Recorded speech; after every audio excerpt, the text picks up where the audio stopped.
Hello दोस्तों, कैसे हैं आप सब। दोस्तों, मेरा नाम नासिर है और मैं स्वागत करता हूं आप सबका अपने एनजीओ ऑफिशियल यूट्यूब चैनल में। दोस्तों, इस वीडियो में मैं आप लोगों को बताने वाला हूं कि आप लोग एनएसईआईटी सर्टिफिकेट का एग्जाम कैसे पास कर सकते हो, वो भी इस वीडियो को देखने के बाद। दोस्तों, इस वीडियो में जो क्वेश्चन और आंसर आप लोगों को दिखाए और बताए गए हैं वो आप लोगों के एग्जाम को पास करने के लिए बहुत हेल्पफुल होने वाले हैं। अगर आप लोग इस वीडियो को देखकर अपने एग्जाम की तैयारी करते हो तो दोस्तों आप लोगों को पास होने से कोई नहीं रोक सकता, क्योंकि दोस्तों जो मैं आप लोगों को इस वीडियो में बताने वाला हूं उनमें से ज्यादातर क्वेश्चन आप लोगों के एग्जाम में आने वाले हैं। इस वीडियो में मैंने आप लोगों को 50 क्वेश्चन विद आंसर के बताए हैं। आप इस वीडियो से अपने एग्जाम की तैयारी अच्छे से कर सकते हो। तो चलो वीडियो शुरू करते हैं। क्वेश्चन नंबर वन में आप लोगों से पूछा गया है, आधार बनाने के लिए प्रतीक्षा समय क्या है।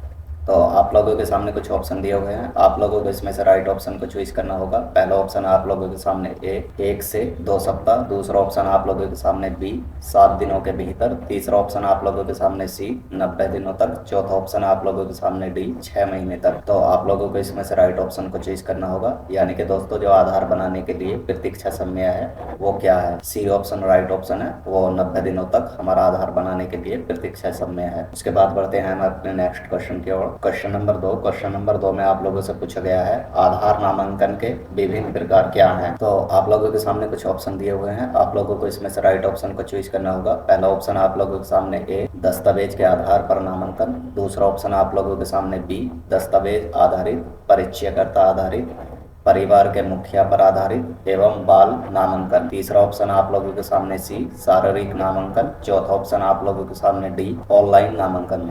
तो आप लोगों को इसमें से राइट ऑप्शन को चूज करना होगा। तो दोस्तों इसमें हमारा राइट ऑप्शन होने वाला है बी, यानी कि जो आधार नामांकन के विभिन्न प्रकार हैं वो दस्तावेज आधारित, परिचयकर्ता आधारित, परिवार के मुखिया पर आधारित एवं बाल नामांकन आधारित, ये सभी हमारे आधार नामांकन के विभिन्न प्रकार हैं। तो इसलिए दोस्तों हमारा राइट ऑप्शन बी ऑप्शन है। उसके बाद हम बढ़ते हैं अपने नेक्स्ट क्वेश्चन की ओर। क्वेश्चन नंबर 3 में आप लोगों से पूछा गया है, आधार नामांकन के लिए निवासी द्वारा कौन सा फॉर्म भरे जाने की जरूरत है। तो आप लोगों के सामने कुछ ऑप्शन दिए हुए हैं, आप लोगों को इसमें से राइट ऑप्शन को चॉइस करना होगा। पहला ऑप्शन आप लोगों के सामने ए आधार नामांकन सुधार फॉर्म, दूसरा ऑप्शन आप लोगों के सामने बी मैट्रिक परीक्षा फॉर्म, तीसरा ऑप्शन आप लोगों के सामने सी पंजीकरण फॉर्म, चौथा ऑप्शन आप लोगों के सामने डी आवेदन पत्र। तो आप लोगों को इसमें से राइट ऑप्शन को चूज करना होगा।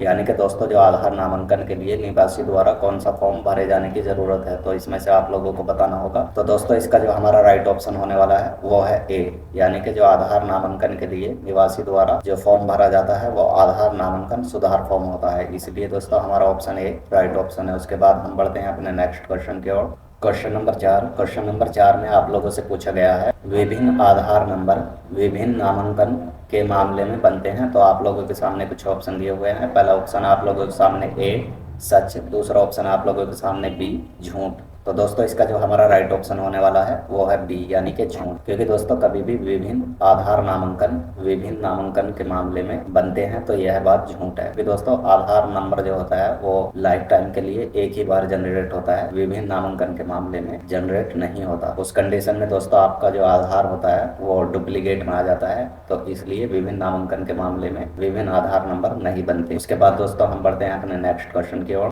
क्वेश्चन नंबर 5 में आप लोगों से पूछा गया है, आधार संख्या एक दिन में बन जाता है। तो आप लोगों के सामने कुछ ऑप्शन दिए हुए हैं। पहला ऑप्शन आप लोगों के सामने ए सच, दूसरा ऑप्शन आप लोगों के सामने बी झूठ। तो दोस्तों इसका जो हमारा राइट ऑप्शन होने वाला है वो है बी, यानी कि झूठ। आधार संख्या एक दिन में नहीं बनता, उसके लिए दोस्तों हमको 90 दिनों तक का इंतजार करना होता है। तो इसलिए दोस्तों यह बात झूठ है। उसके बाद हम बढ़ते हैं अपने नेक्स्ट क्वेश्चन की ओर। क्वेश्चन नंबर 6 में आप लोगों से पूछा गया है, आधार नामांकन के बाद निवासी को पावती पर्ची दी जाती डैश है। तो आप लोगों के सामने कुछ ऑप्शन दिए हुए हैं, आप लोगों को इसमें से राइट ऑप्शन को बताना होगा।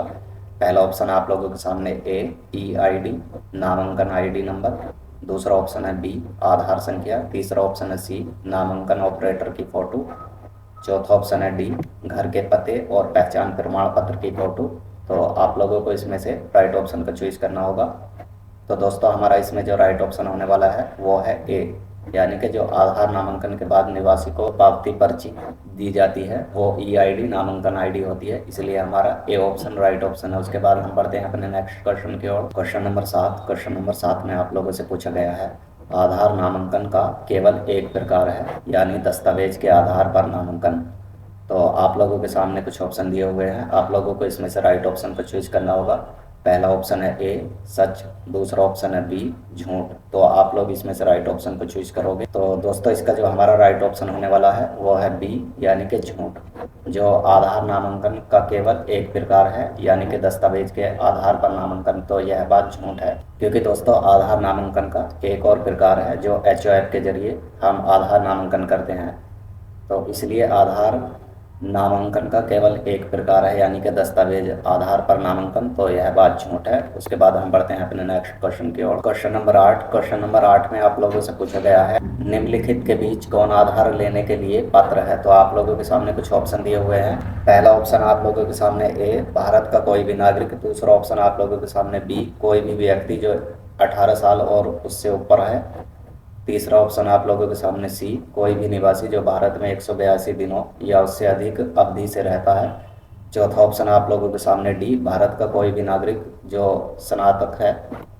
तो आप लोगों को इसमें से राइट ऑप्शन को चूज करना होगा। तो दोस्तों हमारा इसमें जो राइट ऑप्शन होने वाला है वो सी है, यानी कि कोई भी निवासी जो भारत में 182 दिनों या उससे अधिक अवधि से रहता है वह आधार लेने के लिए पात्र है। उसके बाद हम बढ़ते हैं अपने नेक्स्ट क्वेश्चन की ओर। Question number 9। क्वेश्चन नंबर 9 में आप लोगों से पूछा गया है 187 दिनों या उससे अधिक की अवधि से भारत में रहने वाला कोई भी निवासी आधार नामांकन के लिए पात्र है। तो आप लोगों के सामने दो ऑप्शन दिए हुए हैं। पहला ऑप्शन है ए सच, दूसरा ऑप्शन है बी झूठ। तो आप लोगों को इसमें से राइट ऑप्शन को चूज करना होगा। तो दोस्तों इसका जो हमारा राइट ऑप्शन होने वाला है वो है ए, यानी कि सच। क्योंकि दोस्तों 187 दिनों या उससे अधिक की अवधि से भारत में रहने वाला कोई भी निवासी आधार नामांकन के लिए पात्र है, तो यह बात सच है। उसके बाद हम बढ़ते हैं अपने नेक्स्ट क्वेश्चन की ओर। Question number 10। क्वेश्चन नंबर 10 में आप लोगों से पूछा गया है भारत का कोई भी नागरिक जो कि पिछले 1 वर्ष से विदेश में रह रहा है आधार के लिए पात्र है। तो आप लोगों के सामने दो ऑप्शन दिए हुए हैं। पहला ऑप्शन है आप लोगों के सामने ए सच, दूसरा ऑप्शन है आप लोगों के सामने बी झूठ। तो आप लोगों को इसमें से राइट ऑप्शन को चूज करना होगा। तो दोस्तों इसका जो हमारा राइट ऑप्शन होने वाला है वो है बी, यानी कि झूठ। तो इसलिए क्योंकि दोस्तों भारत का कोई भी नागरिक जो कि पिछले 1 वर्ष से विदेश में रह रहा है आधार के लिए पात्र नहीं है। उसके बाद बढ़ते हैं हम अपने नेक्स्ट क्वेश्चन की ओर।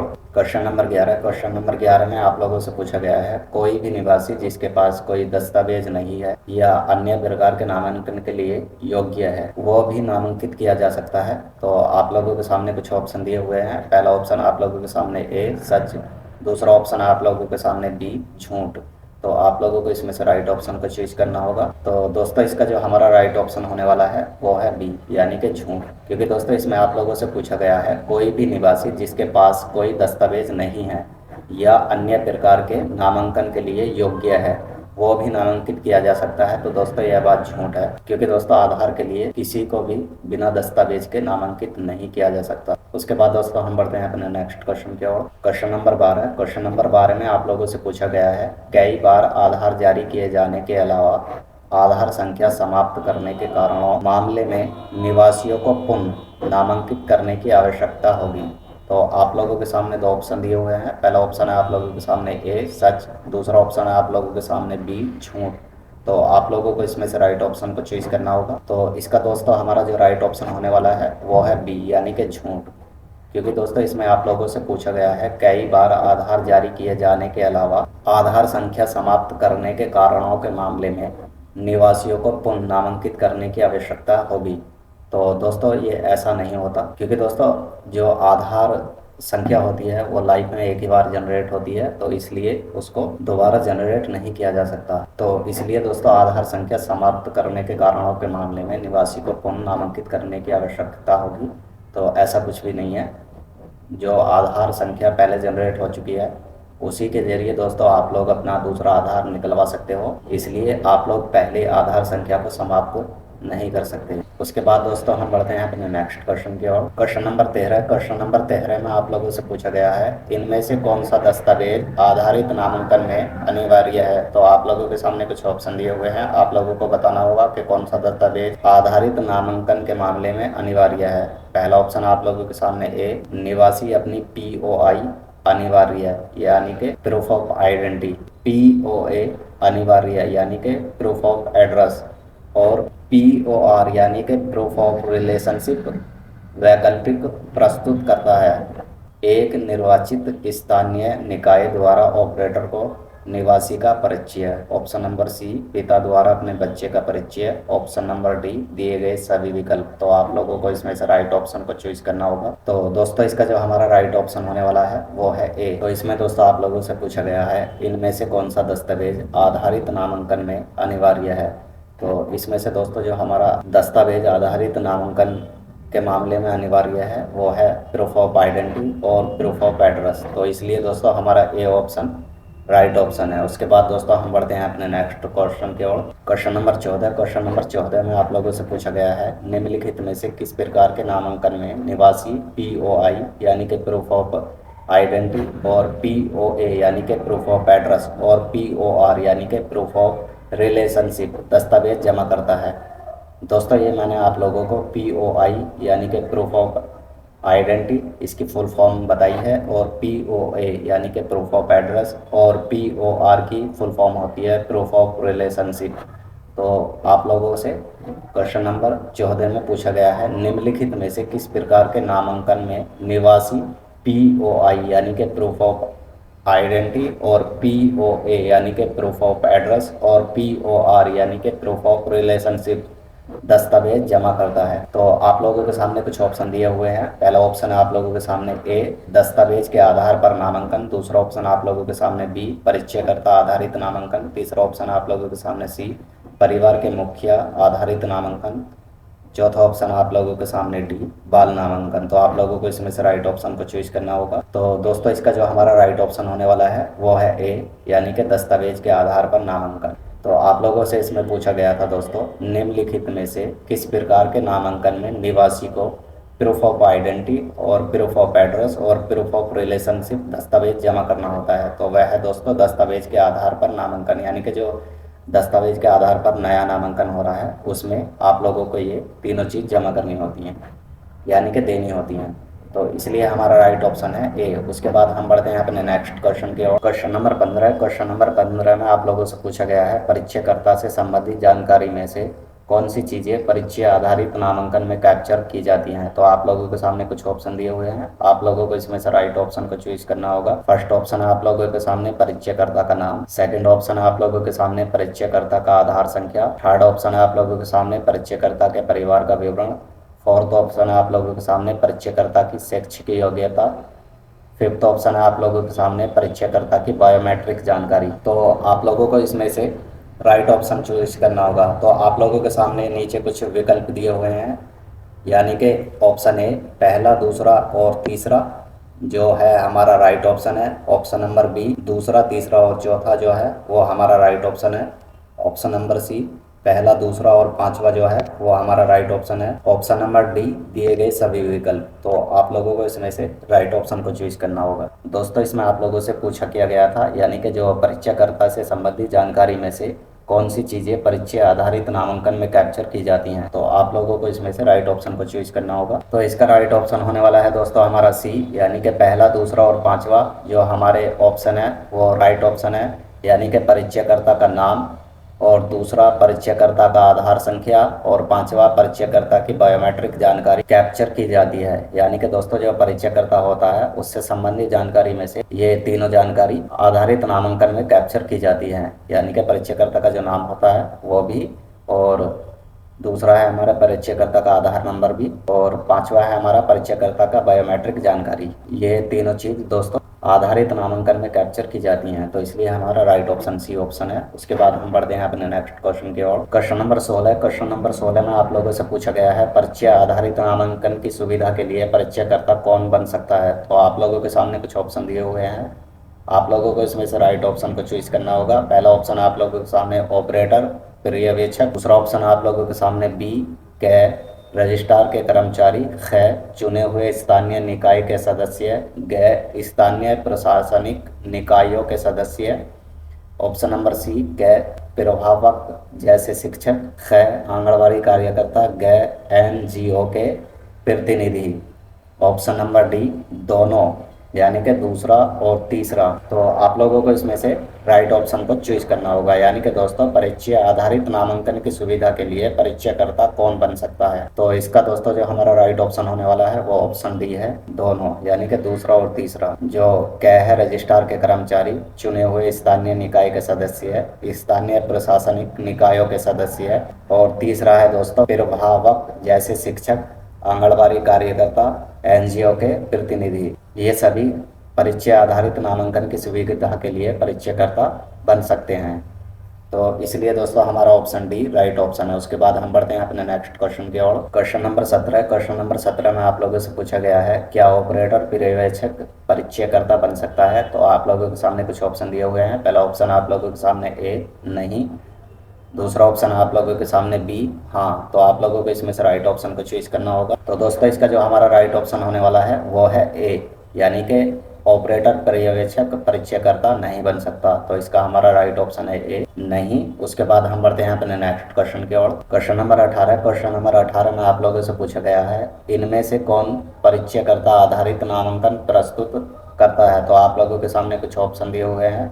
आप लोगों को इसमें से बताना होगा कि इसमें से कौन सा परीक्षाकर्ता आधारित नामांकन प्रस्तुत करता है। तो आप लोगों के सामने ऑप्शन ए दिया हुआ है, निवासी अपने POI, POA और POR दस्तावेज जमा करता है। दूसरा ऑप्शन आप लोगों के सामने बी, एक स्वास्थ्य कार्यकर्ता ऑपरेटर को निवासी संदर्भित करता है। तीसरा ऑप्शन आप लोगों के सामने सी, पिता द्वारा अपने बच्चे का परिचय। चौथा ऑप्शन आप लोगों के सामने डी, सभी दिए गए विकल्प। तो आप लोगों को इसमें से राइट ऑप्शन को चूज करना होगा। तो दोस्तों इसमें जो हमारा राइट ऑप्शन होने वाला है वो है ए, यानी कि इनमें से कौन परीक्षाकर्ता आधारित नामांकन प्रस्तुत करता है। तो वो दोस्तों निवासी अपने POI यानी कि प्रूफ ऑफ आइडेंटिटी और POA यानी कि प्रूफ ऑफ एड्रेस और POR यानी कि प्रूफ ऑफ रिलेशनशिप दस्तावेज जमा करता है, वह परीक्षाकर्ता आधारित नामांकन प्रस्तुत करता है। उसके बाद दोस्तों हम बढ़ते हैं अपने नेक्स्ट क्वेश्चन की ओर। Question number 19। क्वेश्चन नंबर 19 में आप लोगों से पूछा गया है, इनमें से कौन बाल नामांकन के लिए पात्र है। तो आप लोगों के सामने कुछ ऑप्शन दिए हुए हैं। आप लोगों को इसमें से राइट ऑप्शन को चूज करना होगा।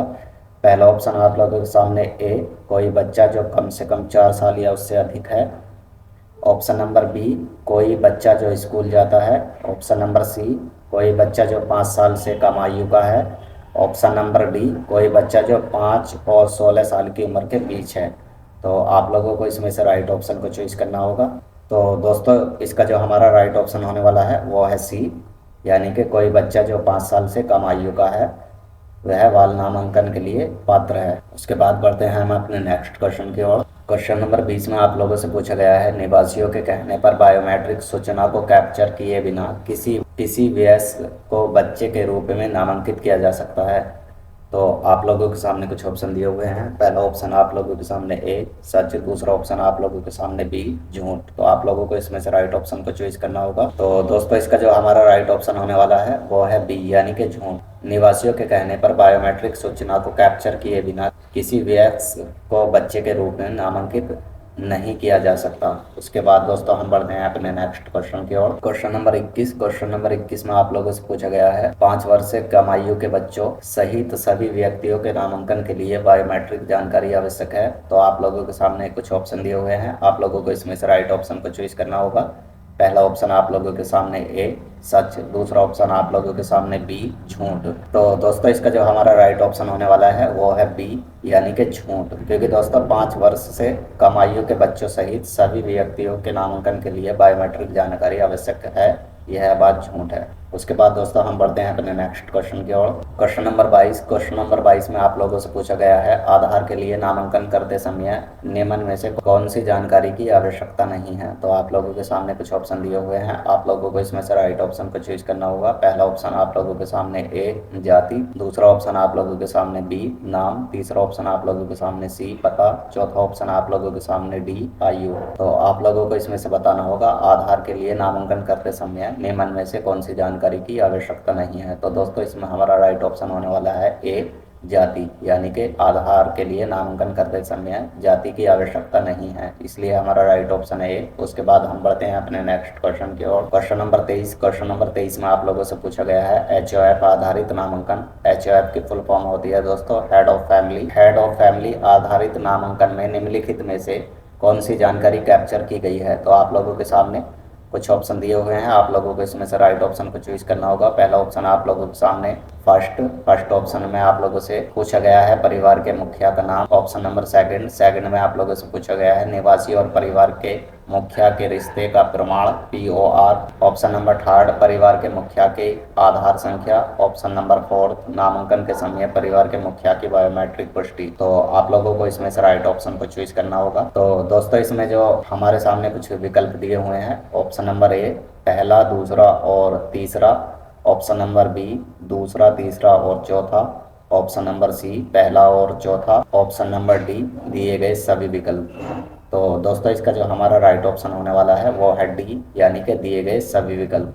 जो दोस्तों HOFO के आधारित नामांकन में निम्नलिखित में से कौन सी जानकारी कैप्चर की गई है, तो उसमें परिवार के मुखिया का नाम भी कैप्चर किया जाता है, यानी कि मुखिया के परिवार का नाम भी लिखा जाता है, और निवासी और परिवार के मुखिया के रिश्ते का प्रमाण POR भी लिया जाता है। थर्ड है दोस्तों परिवार के मुखिया की आधार संख्या भी ली जाती है, और फोर्थ है नामांकन के समय परिवार के मुखिया की बायोमेट्रिक पुष्टि भी की जाती है, यानी कि जो नामांकन होता है उस टाइम जो परिवार के मुखिया होते हैं उनकी बायोमेट्रिक यानी कि फिंगरप्रिंट वगैरह की पुष्टि की जाती है। तो इसलिए दोस्तों हमारे दिए गए सभी विकल्प राइट ऑप्शन है। उसके बाद दोस्तों हम बढ़ते हैं अपने नेक्स्ट क्वेश्चन की ओर। क्वेश्चन नंबर 24 में आप लोगों से पूछा गया है परिवार के मुखिया आधारित नामांकन के लिए अनिवार्य दस्तावेज क्या है। तो आप लोगों को इसमें से बताना होगा। आप लोगों के सामने कुछ ऑप्शन दिए हुए हैं।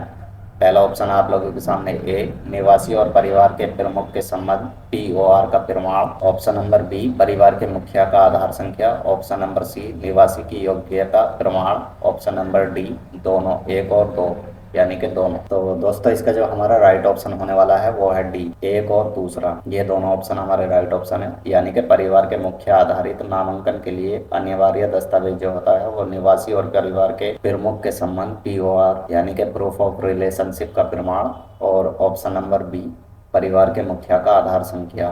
तो इसलिए हमारा option number D right option है, एक और दो दोनों सही। उसके बाद दोस्तों हम बढ़ते हैं अपने नेक्स्ट क्वेश्चन की ओर। क्वेश्चन नंबर 25 में आप लोगों से पूछा गया है बाल नामांकन के लिए अनिवार्य दस्तावेज क्या है, यानी कि दोस्तों जो बच्चों के नए आधार के लिए अनिवार्य दस्तावेज क्या है। तो आप लोगों को इसमें से बताना होगा। तो आप लोगों के सामने कुछ ऑप्शन दिए हुए हैं। पहला ऑप्शन आप लोगों के सामने ए जन्म की तारीख का प्रमाण। ऑप्शन नंबर बी माता पिता में से किसी एक की आधार संख्या। ऑप्शन नंबर सी बच्चे और माता पिता के संबंध का प्रमाण। ऑप्शन नंबर डी दिए गए सभी विकल्प। तो दोस्तों इसका जो हमारा राइट ऑप्शन होने वाला है वो है डी, यानी कि दिए गए सभी विकल्प। जो बाल नामांकन के लिए अनिवार्य दस्तावेज होते हैं दोस्तों वो जन्म की तारीख का प्रमाण भी होता है, और माता पिता में से किसी एक की आधार संख्या भी अनिवार्य होती है, और बच्चे और माता पिता के संबंध का प्रमाण भी अनिवार्य होता है। तो इसलिए हमारा option number D right option है, दिए गए सभी विकल्प। उसके बाद बढ़ते हैं हम अपने नेक्स्ट क्वेश्चन की ओर। क्वेश्चन नंबर 26 में आप लोगों से पूछा गया है बाल नामांकन के मामले में नामांकन फॉर्म में किस पते का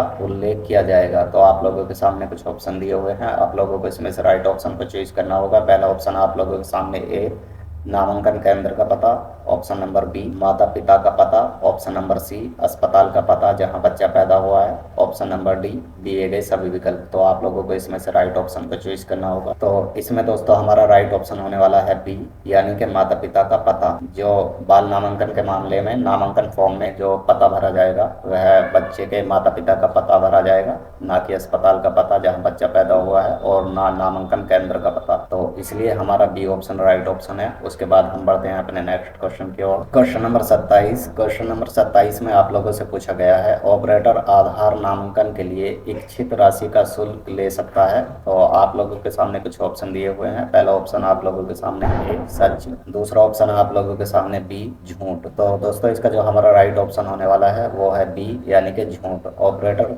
आधार नामांकन के लिए इच्छित राशि का शुल्क नहीं ले सकता। ऐसा करने पर दोस्तों ऑपरेटर के खिलाफ कार्रवाई की जाएगी और उसको पेनल्टी देनी होगी। तो इसलिए हमारा राइट ऑप्शन है बी झूठ। उसके बाद बढ़ते हैं हम अपने नेक्स्ट क्वेश्चन की ओर। क्वेश्चन नंबर 28 में आप लोगों से पूछा गया है नए नामांकन और अनिवार्य बायोमेट्रिक अद्यतन की लागत निवासी से चार्ज की जाती है। तो आप लोगों के सामने कुछ ऑप्शन दिए हुए हैं। आप लोगों को इसमें से राइट ऑप्शन को चूज करना होगा। पहला ऑप्शन आप लोगों के सामने ए सच, दूसरा ऑप्शन आप लोगों के सामने बी झूठ। तो दोस्तों इसका जो हमारा राइट ऑप्शन होने वाला है वो है बी, यानी कि झूठ। क्योंकि दोस्तों नए नामांकन और अनिवार्य बायोमेट्रिक बायोमेट्रिक अद्यतन की लागत निवासी से चार्ज नहीं की जाती। तो इसका राइट ऑप्शन है हमारा बी, झूठ। उसके बाद दोस्तों हम बढ़ते हैं अपने नेक्स्ट क्वेश्चन की ओर। Question number 29। क्वेश्चन नंबर 29 में आप लोगों से पूछा गया है, प्राधिकरण द्वारा निर्धारित राशि से अधिक राशि चार्ज करने के लिए ऑपरेटर पर्यवेक्षक के खिलाफ क्या कदम उठाए जाएंगे। तो आप लोगों के सामने कुछ ऑप्शन दिए हुए हैं, आप लोगों को इसमें से राइट ऑप्शन को चॉइस करना होगा। पहला ऑप्शन आप लोगों के सामने ए,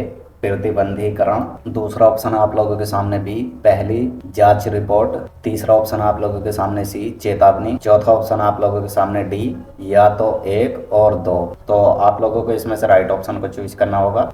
तो दोस्तों इसका जो हमारा राइट ऑप्शन होने वाला है वो है डी, यानी कि पहली और दूसरी दोनों भी कार्रवाई की जा सकती हैं, यानी कि प्रतिबंधीकरण कर दिया जाएगा और हो सके तो पहली जांच रिपोर्ट भी की जाएगी। उसके बाद दोस्तों हम बढ़ते हैं अपने नेक्स्ट क्वेश्चन की ओर। Question number 30। क्वेश्चन नंबर 30 में आप लोगों से पूछा गया है, निम्नलिखित में से निवासी के बायोमेट्रिक विवरण को प्रस्तुत करता है। तो आप लोगों के सामने कुछ ऑप्शन दिए हुए हैं, आप लोगों को इसमें से राइट ऑप्शन को चूज करना होगा। पहला ऑप्शन आप लोगों के सामने ए, चेहरे की छवि। दूसरा ऑप्शन आप लोगों के सामने बी, सभी 10 फिंगरप्रिंट। तीसरा ऑप्शन आप लोगों के सामने सी, दोनों आइरिस के स्कैन। चौथा ऑप्शन आप लोगों के सामने डी, सभी दिए गए विकल्प। तो आप लोगों को इसमें से राइट ऑप्शन को चूज करना होगा। पहला ऑप्शन है हमारा ए, चेहरे की छवि। तो दोस्तों ये हमारा ऑप्शन सही ऑप्शन है, यह भी प्रस्तुत करता है। दूसरा ऑप्शन है हमारे सामने बी, सभी 10 फिंगरप्रिंट। यह भी हमारा राइट ऑप्शन है। तीसरा ऑप्शन है हमारा सी, दोनों आइरिस के स्कैन। यह भी हमारा राइट ऑप्शन है। तो इसलिए दोस्तों हमारा डी राइट ऑप्शन बैठेगा, यानी कि दिए गए सभी विकल्प। उसके बाद दोस्तों हम बढ़ते हैं अपने नेक्स्ट क्वेश्चन की ओर। Question number 31। क्वेश्चन नंबर 31 में आप लोगों से पूछा गया है, निम्नलिखित में से कौन सा निवासी के जनसंख्या विवरण का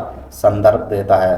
तो आप लोगों के सामने कुछ ऑप्शन दिए हुए हैं। पहला ऑप्शन आप लोगों के सामने ए, ईमेल आईडी और मोबाइल नंबर। दूसरा ऑप्शन आप लोगों के सामने बी, फिंगर इम्प्रेशन। तीसरा ऑप्शन आप लोगों के सामने सी, आइरिस स्कैन। चौथा ऑप्शन आप लोगों के सामने डी, दिए गए सभी विकल्प। तो आप लोगों को इसमें से राइट ऑप्शन को चूज करना होगा। तो दोस्तों इसका जो हमारा राइट ऑप्शन है वो है डी, यानी कि दिए गए सभी विकल्प। क्योंकि दोस्तों निम्नलिखित में से कौन सा निवासी के जनसंख्या विवरण का संदर्भ देता है। तो ईमेल आईडी और मोबाइल नंबर भी, फिंगरप्रिंट इम्प्रेशन भी और आइरिस स्कैन, ये हमारे तीनों ही जनसंख्या विवरण का संदर्भ देते हैं। तो इसलिए हमारा डी ऑप्शन राइट ऑप्शन है, दिए गए सभी विकल्प। इसके बाद दोस्तों हम बढ़ते हैं अपने नेक्स्ट क्वेश्चन की ओर। Question number 32। क्वेश्चन नंबर 32 में आप लोगों से पूछा गया है, नामांकन के लिए अपेक्षित सूचना में निम्नलिखित शामिल है। तो आप लोगों को इसमें से राइट ऑप्शन को चूज करना होगा। आप लोगों के सामने कुछ ऑप्शन दिए हुए हैं। पहला ऑप्शन आप लोगों के सामने ए, नस्ल और जाति। दूसरा ऑप्शन आप लोगों के सामने बी, नाम, पता, लिंग, जन्म की तिथि, ईमेल और मोबाइल नंबर। तीसरा ऑप्शन आप लोगों के सामने सी, निवासी की आय।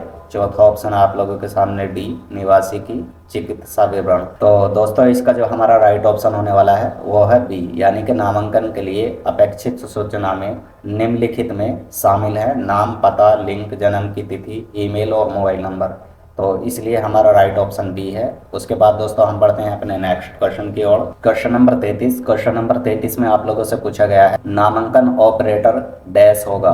तो आप लोगों के सामने कुछ ऑप्शन दिए हुए हैं, आप लोगों को इसमें से राइट ऑप्शन को चूज करना होगा। पहला ऑप्शन है आप लोगों के सामने ए, नामांकन फार्म के साथ निवासी द्वारा प्रस्तुत दस्तावेजों की प्रतिलिपियां इकट्ठा करना। दूसरा ऑप्शन आप लोगों के सामने बी, प्राधिकारी द्वारा स्वीकृत नामांकन सॉफ्टवेयर का उपयोग कर जनसंख्या सूचना लेना, बायोमेट्रिक जानकारी लेना। तीसरा ऑप्शन आप लोगों के सामने सी, स्थानीय हार्ड डिस्क में निवासी द्वारा प्रस्तुत बायोमेट्रिक और जनसंख्या विवरणों के साथ हार्ड कॉपी को स्कैन और स्टोर करना। तीसरा ऑप्शन आप लोगों के सामने डी, प्रत्यक्ष रजिस्टर में जनसंख्या जानकारी एकत्र करना और रिकॉर्ड रखना। तो आप लोगों को इसमें से राइट ऑप्शन को चूज करना होगा। तो दोस्तों इसका जो हमारा राइट ऑप्शन होने वाला है वो है बी, यानी कि नामांकन ऑपरेटर प्राधिकारी द्वारा स्वीकृत नामांकन सॉफ्टवेयर का उपयोग कर जनसंख्या सूचना लेना, बायोमेट्रिक जानकारी लेना होगा। तो इसलिए हमारा राइट ऑप्शन बी ऑप्शन है। उसके बाद हम बढ़ते हैं अपने नेक्स्ट क्वेश्चन की ओर। Question number 34। क्वेश्चन नंबर 34 में आप लोगों से पूछा गया है, निम्न में से किसको अनिवार्य अपडेट की आवश्यकता होती है। तो आप लोगों के सामने कुछ ऑप्शन दिए हुए हैं, आप लोगों को इसमें से राइट ऑप्शन को चूज करना होगा। पहला ऑप्शन आप लोगों के सामने ए, निवासी के नाम को सही करना। दूसरा ऑप्शन है आप लोगों के सामने बी, ईमेल आईडी अपडेट करना। तीसरा ऑप्शन है आप लोगों के सामने सी, 5 साल की उम्र प्राप्त करने वाले बच्चे की बायोमेट्रिक जानकारी। चौथा ऑप्शन है आप लोगों के सामने डी, फोन नंबर अद्यतन करना। तो आप लोगों को इसमें से राइट ऑप्शन को चूज करना होगा। तो दोस्तों इसका जो हमारा राइट ऑप्शन होने वाला है वो है सी, यानी कि 5 साल की उम्र प्राप्त करने वाले बच्चे की बायोमेट्रिक जानकारी अनिवार्य अपडेट की आवश्यकता होती है। उसके बाद दोस्तों हम बढ़ते हैं अपने नेक्स्ट क्वेश्चन की ओर। Question number 35। क्वेश्चन नंबर 35 में आप लोगों से पूछा गया है आधार बनाने की प्रक्रिया में डी डुप्लीकेशन प्रक्रिया क्या है। तो आप लोगों के सामने कुछ ऑप्शन दिए हुए हैं, आप लोगों को इसमें से राइट ऑप्शन को चूज करना होगा। पहला ऑप्शन आप लोगों के सामने किसी भी डुप्लीकेट नामांकन की जांच करना और अस्वीकार करना। दूसरा ऑप्शन आप लोगों के सामने बी, नामांकन जानकारी को बैकअप के रूप में कॉपी करना। तीसरा ऑप्शन आप लोगों के सामने सी, यह जांच करना कि क्या किसी अन्य व्यक्ति का भी एक ही जैसा पता है और इसे अस्वीकार करना। ऑप्शन नंबर डी, दिए गए सभी विकल्प। तो आप लोगों को इसमें से राइट ऑप्शन को चूज करना होगा। तो दोस्तों इसका जो हमारा राइट ऑप्शन होने वाला है वो है ए, यानी कि आधार बनाने की प्रक्रिया में डी डुप्लीकेशन प्रक्रिया किसी भी डुप्लीकेट नामांकन की जाँच करना और अस्वीकार करना है। तो इसका राइट ऑप्शन है ए। उसके बाद दोस्तों हम बढ़ते हैं अपने नेक्स्ट क्वेश्चन की ओर। Question number 36। क्वेश्चन नंबर 36 में आप लोगों से पूछा गया है आधार बनाने की प्रक्रिया के सही क्रम की पहचान करें। यानी कि दोस्तों जो आधार बनाने की प्रक्रिया है उसके सही क्रम की पहचान करें। तो आप लोगों के सामने कुछ ऑप्शन दिए हुए हैं। पहला ऑप्शन आप लोगों के सामने किसी भी डुप्लीकेट नामांकन को अस्वीकार करना। दूसरा ऑप्शन आप लोगों के सामने नामांकन पैकेट CIDR में अपलोड करें। तीसरा ऑप्शन आप लोगों के सामने प्राधिकरण संख्या प्रदान करता है। चौथा ऑप्शन आप लोगों के सामने आधार संख्या निवासी को सूचित की जाती है। पांचवा ऑप्शन आप लोगों के सामने प्राधिकरण प्राप्त नामांकन डेटा को संसाधित करता है। उसके बाद दोस्तों आप लोगों के सामने कुछ नीचे विकल्प दिए हुए हैं, आप लोगों को राइट विकल्प को चॉइस करना होगा। तो पहला ऑप्शन आप लोगों के सामने ए, दूसरा, तीसरा, चौथा, पहला और चौथा। ऑप्शन नंबर बी, तीसरा, पहला और चौथा, पांचवा और दूसरा। ऑप्शन नंबर सी, दूसरा, पांचवा, पहला, तीसरा और चौथा। ऑप्शन नंबर डी, दूसरा, पहला, चौथा, तीसरा और पांचवा। तो आप लोगों को इसमें से राइट विकल्प को चूज करना होगा। तो दोस्तों इसका जो हमारा राइट विकल्प होने वाला है वो है सी, यानी कि दूसरा, पांचवा, पहला और तीसरा और चौथा। यानी कि दोस्तों आधार बनाने की प्रक्रिया के सही क्रम की पहचान करें। सबसे पहले दोस्तों नामांकन पैकेट CIDR में अपलोड करें। उसके बाद दोस्तों प्राधिकरण प्राप्त नामांकन डेटा को संसाधित करता है। उसके बाद दोस्तों किसी भी डुप्लीकेट नामांकन को अस्वीकार करना।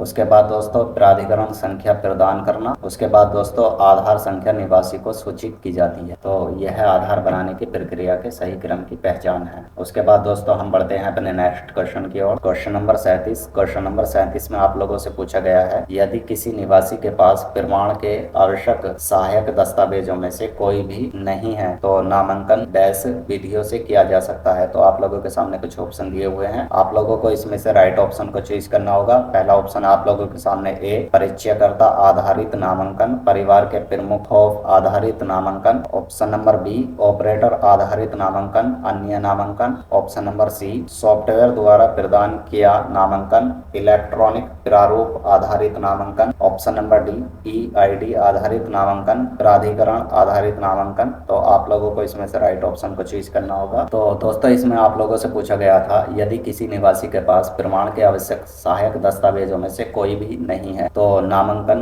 डैश विधियों से किया जा सकता है, यानी कि फिर उसका नामांकन किन विधियों के साथ किया जा सकता है। तो दोस्तों इसका जो हमारा राइट ऑप्शन होने वाला है वो है ए, यानी कि परिचयकर्ता आधारित नामांकन, परिवार के प्रमुख यानी कि HOF आधारित नामांकन विधियों से किया जा सकता है। यानी कि दोस्तों जो उनके परिवार का मुखिया होता है, जो प्रमुख होता है, यानी कि जो माँ बाप हों, उनके नामांकन के आधारित उसका नामांकन किया जा सकता है, यानी कि दोस्तों HOF के जरिए नामांकन किया जा सकता है। उसके बाद दोस्तों हम बढ़ते हैं अपने नेक्स्ट क्वेश्चन की ओर। Question number 38। क्वेश्चन नंबर 38 में आप लोगों से पूछा गया है बच्चे के लिए अनिवार्य बायोमेट्रिक अपडेट डैश है। तो आप लोगों को सामने कुछ ऑप्शन दिए हुए हैं। पहला ऑप्शन आप लोगों के सामने ए, बिना किसी मूल्य के। Option number b, ₹10। Option number c, ₹15। Option number d, ₹20। तो आप लोगों को इसमें से राइट ऑप्शन को चूज करना होगा। यानी कि दोस्तों जो बच्चे के लिए अनिवार्य अनिवार्य बायोमेट्रिक अपडेट है वो डैश है, तो इसमें आप लोगों को बताना होगा वह क्या है। तो इसमें दोस्तों हमारा जो राइट ऑप्शन होने वाला है वो है ए, यानी कि बिना किसी मूल्य के। बच्चे के लिए अनिवार्य बायोमेट्रिक अपडेट बिना किसी मूल्य के है। उसके बाद दोस्तों हम बढ़ते हैं अपने नेक्स्ट क्वेश्चन की ओर। Question number 39। क्वेश्चन नंबर 39 में आप लोगों से पूछा गया है बायोमेट्रिक विवरण अपडेट करने के लिए निम्नलिखित में से किस मोड का निवासी उपयोग कर सकता है। तो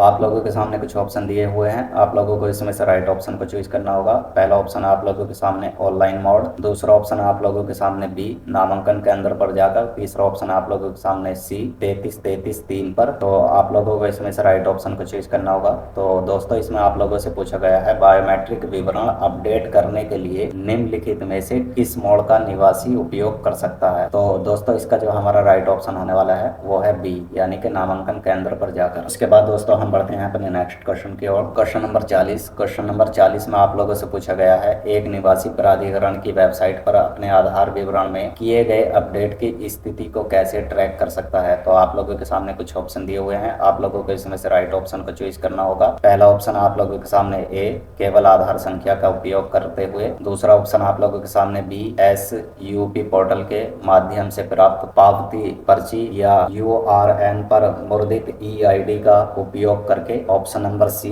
केवल मोबाइल नंबर का उपयोग करके, ऑप्शन नंबर डी विवरण निवासी की ईमेल ID को भेजा जाएगा। तो आप लोगों को इसमें से राइट ऑप्शन को चॉइस करना होगा। दोस्तों इसमें आप लोगों से पूछा गया था एक निवासी प्राधिकरण की वेबसाइट पर अपने आधार विवरण में किए गए अपडेट की स्थिति को कैसे ट्रैक कर सकता है। दोस्तों हमारा जो इसका राइट ऑप्शन होने वाला है वो है बी, यानी कि दोस्तों SSUP पोर्टल के माध्यम से प्राप्त पावती पर्ची या URN पर मुद्रित EID का उपयोग करके वह अपने अपडेट की स्थिति को ट्रैक कर सकता है। उसके बाद दोस्तों हम बढ़ते हैं अपने नेक्स्ट क्वेश्चन की ओर। Question number 41। क्वेश्चन नंबर 41 में आप लोगों से पूछा गया है आधार संख्या भौतिक रूप में निवासियों को भेजी जा सकती है जिसमें डैश शामिल है। आप लोगों के सामने कुछ ऑप्शन दिए हुए हैं, आप लोगों को इसमें से राइट ऑप्शन को चूज करना होगा। पहला ऑप्शन आप लोगों के सामने ए ईमेल, दूसरा ऑप्शन आप लोगों के सामने बी वेबसाइट, तीसरा ऑप्शन आप लोगों के सामने सी SMS, चौथा ऑप्शन आप लोगों के सामने डी पत्र।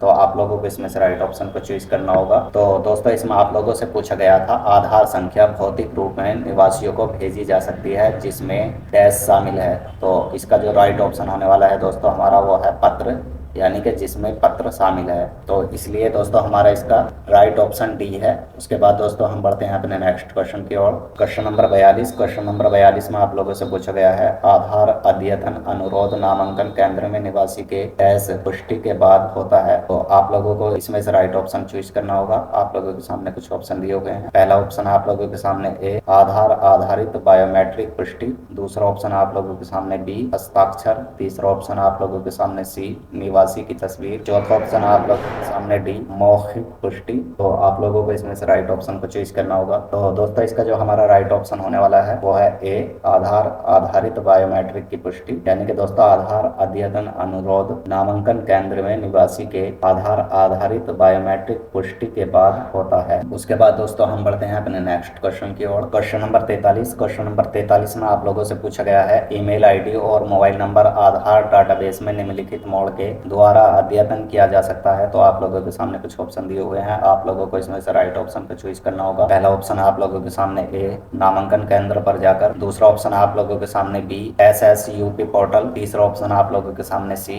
दोनों दिए गए विकल्प। तो आप लोगों को इसमें से राइट ऑप्शन को चूज करना होगा। तो दोस्तों इसका जो हमारा राइट ऑप्शन होने वाला है वो है ए, यानी कि नामांकन केंद्र पर जाकर। तो इसमें आप लोगों से पूछा गया था ईमेल ID और मोबाइल नंबर आधार डाटाबेस में निम्नलिखित मोड के द्वारा अद्यतन किया जा सकता है, तो वह नामांकन केंद्र पर जाकर किया जा सकता है। उसके बाद दोस्तों हम बढ़ते हैं अपने नेक्स्ट क्वेश्चन की ओर। Question number 44। क्वेश्चन नंबर 44 में आप लोगों से पूछा गया है निवासी का पता आधार डाटाबेस में निम्नलिखित मोड के द्वारा अद्यतन किया जा सकता है। तो आप लोगों के सामने कुछ ऑप्शन दिए हुए हैं। पहला ऑप्शन आप लोगों के सामने ए नामांकन केंद्र पर जाकर, दूसरा ऑप्शन आप लोगों के सामने बी SSUP पोर्टल, तीसरा ऑप्शन आप लोगों के सामने सी, दोनों दिए गए विकल्प। तो आप लोगों को इसमें से राइट ऑप्शन को चूज करना होगा। तो दोस्तों इसका जो हमारा राइट ऑप्शन होने वाला है वो है सी, यानी कि दोनों दिए गए विकल्प। तो इसमें आप लोगों से पूछा गया था निवासी का पता आधार डाटाबेस में निम्नलिखित मोड के द्वारा अद्यतन किया जा सकता है। यानी कि दोस्तों जो निवासी का पता है वह आधार डाटाबेस में निम्नलिखित मोड के द्वारा अद्यतन किया जा सकता है। तो दोस्तों वो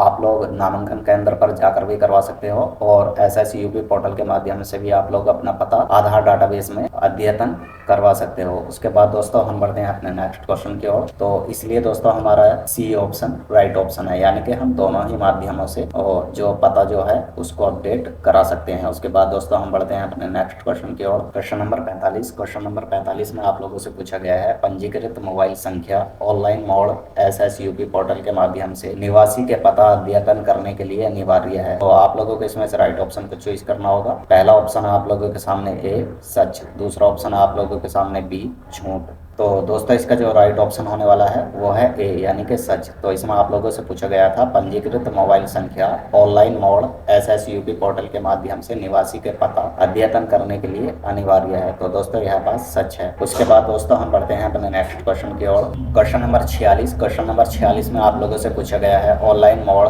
SSUP पोर्टल के माध्यम से नए मोबाइल नंबर को अपडेट करने के लिए निवासी का पंजीकृत मोबाइल नंबर अनिवार्य है। आप लोगों के सामने कुछ ऑप्शन दिए हुए हैं, आप लोगों को इसमें से राइट ऑप्शन चूज करना होगा। तो पहला ऑप्शन आप लोगों के सामने ए मोबाइल नंबर SSUP पोर्टल का उपयोग कर अद्यतन नहीं किया जा सकता। दूसरा ऑप्शन आप लोगों के सामने बी जरूरत नहीं है। तीसरा ऑप्शन आप लोगों के सामने सी अपेक्षित। चौथा ऑप्शन आप लोगों के सामने डी दिए गए सभी विकल्प। तो आप लोगों को इसमें से राइट ऑप्शन को चूज करना होगा। तो दोस्तों इसका जो हमारा राइट ऑप्शन होने वाला है वो है ए, यानी कि मोबाइल नंबर SSUP पोर्टल का उपयोग कर अद्यतन नहीं किया जा सकता। उसके लिए दोस्तों आप लोगों को नामांकन केंद्र पर जाना होगा, यानी कि जो आप लोगों के आधार कार्ड पर मोबाइल नंबर होता है, ना ही तो अपना मोबाइल नंबर SSUP पोर्टल के माध्यम से या UIDI के माध्यम से अपडेट कर सकते हो और ना ही आप लोग दूसरा कोई मोबाइल नंबर चेंज कर सकते हो। उसके लिए दोस्तों आप लोगों को आधार नामांकन केंद्र पर जाना होगा। इसलिए हमारा ए ऑप्शन राइट ऑप्शन है कि मोबाइल नंबर SSUP पोर्टल का उपयोग कर अद्यतन नहीं किया जा सकता। उसके बाद दोस्तों हम बढ़ते हैं अपने नेक्स्ट क्वेश्चन की ओर। Question number 47। क्वेश्चन नंबर 47 में आप लोगों से पूछा गया है OTP one time password SSUP portal के माध्यम से पता अद्यतन जमा करते समय मोबाइल नंबर पर भेजा जाता है। तो आप लोगों के सामने कुछ ऑप्शन दिए हुए हैं, आप लोगों को इसमें से राइट ऑप्शन को चॉइस करना होगा। पहला ऑप्शन आप लोगों के सामने ए आधार में पंजीकृत मोबाइल संख्या, option number b mobile operator पर्यवेक्षक की संख्या, ऑप्शन नंबर सी पति गार्डियन का मोबाइल संख्या, ऑप्शन नंबर डी दिए गए सभी विकल्प। तो दोस्तों हमारा जो इसमें राइट ऑप्शन होने वाला है वो है ए, यानी कि आधार में पंजीकृत मोबाइल संख्या, उस पर one time password OTP SSUP portal के माध्यम से पता अद्यतन जमा करते समय मोबाइल नंबर पर भेजा जाता है। उसके बाद दोस्तों हम बढ़ते हैं अपने नेक्स्ट क्वेश्चन की ओर। Question number 48। क्वेश्चन नंबर 48 में आप लोगों से पूछा गया है ऑपरेटर पर्यवेक्षक स्वयं के द्वारा उसकी या उसके मोबाइल नंबर अद्यतन कर सकते हैं। हर अद्यतन उसकी या उसके जो भी हो स्वयं कर सकते हैं। तो आप लोगों को इसमें से राइट ऑप्शन को चॉइस करना होगा। पहला ऑप्शन आप लोगों के सामने ए सच, दूसरा ऑप्शन आप लोगों के सामने बी झूठ।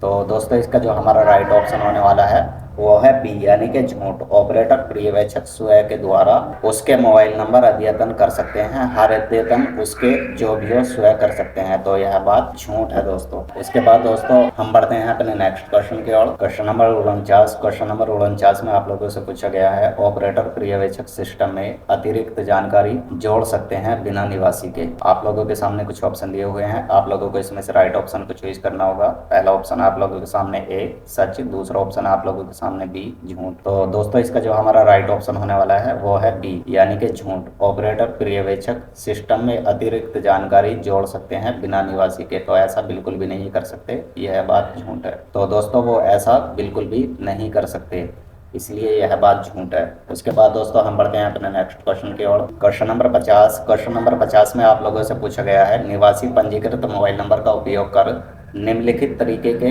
माध्यम से अद्यतन आधार प्राप्त कर सकते हैं। तो आप लोगों को इसमें से राइट ऑप्शन को चूज करना होगा, यानी कि जो निवासी पंजीकृत मोबाइल नंबर का उपयोग कर निम्नलिखित तरीके के माध्यम से अद्यतन आधार प्राप्त कर सकते हैं। तो आप लोगों के सामने कुछ ऑप्शन दिए हुए हैं, आप लोगों को इसमें से राइट ऑप्शन को चूज करना होगा। पहला ऑप्शन है दोस्तों आप लोगों के सामने ए, ई आधार डाउनलोड करें। दूसरा ऑप्शन आप लोगों के सामने बी, डाउनलोड एम आधार। तीसरा ऑप्शन आप लोगों के सामने सी, निकटतम साइबर कैफे पर जाएं। और चौथा ऑप्शन आप लोगों के सामने डी, दोनों, पहला और दूसरा। तो दोस्तों इसका जो हमारा राइट ऑप्शन होने वाला है वो है डी, यानी कि ई आधार डाउनलोड करें। दूसरा है डाउनलोड एम आधार कर सकते हैं, उसके जरिए वह अपना आधार डाउनलोड कर सकते हैं। तो ये दो तरीके हैं। तो यहीं पर दोस्तों हमारे 50 क्वेश्चन होते हैं कंप्लीट। तो दोस्तों आशा करता हूँ आप लोगों को यह वीडियो पसंद आया होगा और आप लोगों को इस वीडियो को देखने के बाद आपके आधार एग्जाम में बहुत हेल्प होने वाली है, क्योंकि दोस्तों आप लोगों को इसमें से ज्यादातर क्वेश्चन आपके एग्जाम में मिलने वाले हैं। तो इसलिए दोस्तों आशा करता हूँ आप लोगों को वीडियो पसंद आया होगा। अगर वीडियो पसंद आया हो तो प्लीज वीडियो को लाइक एंड चैनल को सब्सक्राइब जरूर करें। और दोस्तों हो सके तो आप हमारे चैनल को ज्वाइन कीजिए, जिससे कि आप लोग हमारे साथ जुड़ सकते हो। तो दोस्तों मिलते हैं फिर किसी और नेक्स्ट टॉपिक के साथ, जब तक के लिए बाय।